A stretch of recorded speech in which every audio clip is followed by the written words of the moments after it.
رايك بعد ما نخلص هنزلك اخليهم تحت يلفوا تقف تتفرج عليهم لايف، هو الراجل بيلف لك البتاع ده. سجق كيري بسطرمه. يلا خد انت الاول وانا هاخد بعدك على طول.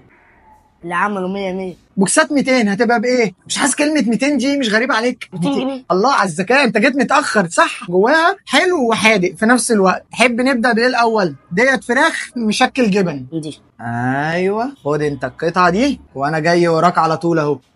يا سلام، ده انت مش مستنيني. بسم الله. ايه في اللذيذ؟ لذيذ. انت والله انا كنت نفسي اشوفك من زمان. ده رزقك. شفتك قلت هو ده ولا مش هو، لقيتك بتبص لي قلت يمكن هو. مش غريب عليا. ايوه تعالى بقى نبدا في اللي بعدها. دي مشكل جبن. امسك حاول تقول لي ايه اللي فوق الوش ده بعد ما تاكل. اللي هو البيزو ده. انت بتقول بوزو؟ هي بيزو ولا بوزو؟ بيزو. وانت بتقول ايه؟ خلبز. تعالى بقى نخش على الكبير. ايه الفطير المشلتت. يلا بينا. بسم الله. الله. ايه ده جوه من طريه خالص، دي جوايا.